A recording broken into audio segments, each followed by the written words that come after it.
অনেক রকম ভুল ধারণা তৈরি হচ্ছে আমাদেরকে নিয়ে, আসলে তৈরি হচ্ছে না, করা হচ্ছে। এখানে ডাক্তারদের ভূমিকা কি আপনারা জানেন? এখানে ডাক্তারদের ভূমিকা কি? ডাক্তাররা এখানে চিকিৎসা করতে বসে নাই।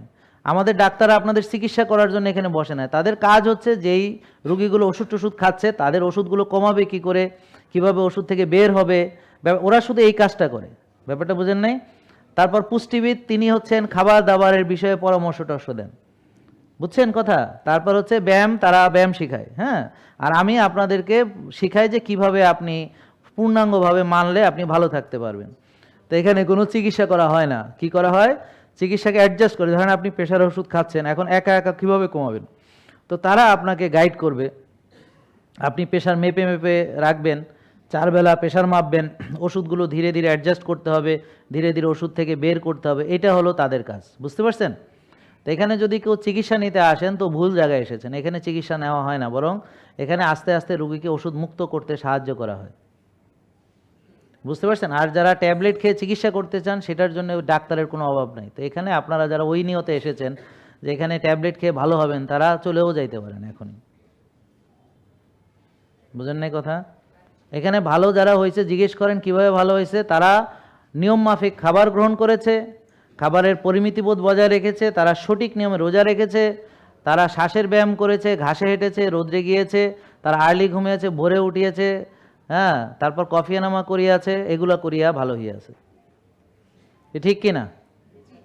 আপনারা যারা নতুন তারা বুঝতে পারছেন যে আপনাদের যদি ধারণা থাকে যে আমি এখানে আসছি ডাক্তারের চেম্বারে ঢুকবো, ডাক্তার আমার চিকিৎসা দেবে, আমি চিকিৎসা নিয়ে ভালো হব, তাহলে আপনার ধারণা সঠিক না। আপনি এই ভুল ধারণা থাকলে এখান থেকে এখনই বিদায় নিয়ে চলে যেতে পারেন। কি বোঝেন নাই কথা?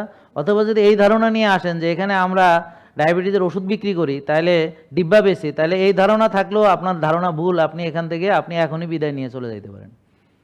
আর যাদের মনে হবে যে না আমার পক্ষে খাওয়া দাওয়ার নিয়ম মানা সম্ভব না, ব্যায়াম করা সম্ভব না, রোদ্রে যাওয়া সম্ভব না, ঘাসে হাঁটা সম্ভব না, আড়ি ঘুমানো সম্ভব না, ভোরে ওঠা সম্ভব না, তারাও এখন এখান থেকে বিদায় নিয়ে চলে যেতে পারেন। তাতে আমাদের কিছু চেয়ার খালি হইলে লোকজন বসতে পারবে। কি বুঝতে পারছেন? তাহলে আমাদের এখানে শুধু কারা থাকবে? যারা নিজেকে নিজে ভালোবাসবে, যে নিজের যত্ন নিজে করবে, যে নিজে যেই খাবারগুলো খেলে সে ভালো থাকবে সেগুলোই সে পছন্দ করবে, যে মনে করেন যে ঘুমানোর জন্য চেষ্টা করবে আর্লি, যে নিয়ম মানার জন্য চেষ্টা করবে, যে সঠিকভাবে সব কিছু মানবে, সেই একমাত্র ভালো থাকতে পারবে, এছাড়া পারবে না। কারণ কি? আমরা চাইলেও বাতাস চেঞ্জ করতে পারতেছি না। বায়ু দূষণে আমরা চ্যাম্পিয়ন। আমাদের পানির দূষণ আছে, আমাদের খাবারগুলো ঠিক নাই, যেহেতু আমাদের মাটি ঠিক নাই। আমি চাচ্ছিলাম যে বাংলাদেশের মানুষকে ওষুধ মুক্ত করার ব্যাপারে সাহায্য করতে, কিন্তু যেটা দেখা যাচ্ছে যে এখন বাংলাদেশের মানুষ আসলে বাংলাদেশের মানুষের ভালোই চায় না। কেউ ভালো কাজ করতে গেলে তার পিছনে সবাই মিলে লাগে। যেমন ধরেন এই যে নিউজগুলো যে দিল কয়েকদিন আগে, আপনারা দেখেছেন কিনা? তাহলে এখানে কতগুলো মিথ্যা তথ্য দিয়েছে, অনেকগুলো মিথ্যা তথ্য দিয়েছে। এখন তাদের বিরুদ্ধে আমরা যে কোনো আইনি পদক্ষেপ নিতেই পারি, কারণ তারা একেবারে পাবলিক প্লেসে মিথ্যা তথ্য দিয়েছে এবং তথ্যগুলো মিথ্যা, এটা প্রমাণ করে একেবারে অনটুর ব্যাপার। যে আমি কি কোনো ডিগ্রি ব্যবহার করেছি নামের আগে? আমি যেটা তাই এমবিবিএস, আমি তো কোনো দিন, এখন কে আমার নামে একটা পোস্ট কার্ড বানায় ছাড়ছে সেটা নিয়ে আমাকে যদি কেউ দায়ী করে, ধরেন আমি আপনার নামে একটা ভুয়া পোস্ট কার্ড ছাড়লাম ভুয়া পেজ দিয়ে, তাহলে সেটার জন্য কি আমি দায়ী? কে ভুয়া ওষুধ বিক্রি করে তার জন্য কি আমি দায়ী? কে আমার ছবি এআই ব্যবহার করে তারা মিথ্যা ভিডিও, আমরা তো তার বিরুদ্ধে আইনি পদক্ষেপ নিচ্ছি এবং আমাদের থানায় কেস আছে, কেস চলতেছে, আমাদের জিডি করা আছে, তো সব আইনি পদক্ষেপ নেওয়া হয়েছে, সাংবাদিকদেরকে জানানো হয়েছে, এগুলোর ব্যাপারে একটা অনুসন্ধান যে প্রতিবেদন যেগুলো সেটাও হয়েছে। আপনারা যারা জানেন তাদের এটা জানার কথা। এবং আপনি দেখবেন যে আমার নামে শত শত ভুয়া পেজ তৈরি করা আছে, সেখানে বহু মানুষ আপনার প্রতারিত হচ্ছে।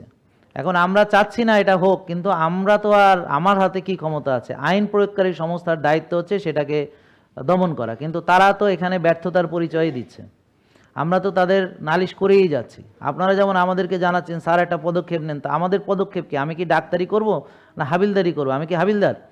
তা এখন আমি যথাযথ কর্তৃপক্ষের কাছে যে বিষয়গুলো বারবার রিপিটেডলি মানে তাদের বিরক্ত করে ফেলতেছি, কিন্তু এখন চোর বদমাইশ তো আর দেশ থেকে আপনার ইরেডিকেট করা যাবে না। আর যদি আপনি চিন্তা করেন যে ভালো মানুষের সংখ্যা কত, তাহলে আমাদের সেই মনে করেন বাইরে চলে যেতে হবে। কি আখেরি জামানায় জান্নাতে যাবে হাজারে একজন, তো সেখানে আপনি কিভাবে আশা করেন যে ঝাঁকে ঝাঁকে ভালো মানুষ আছে? জেকে লাইফস্টাইল লিমিটেড, ওষুধ মুক্ত সুস্থ জীবন।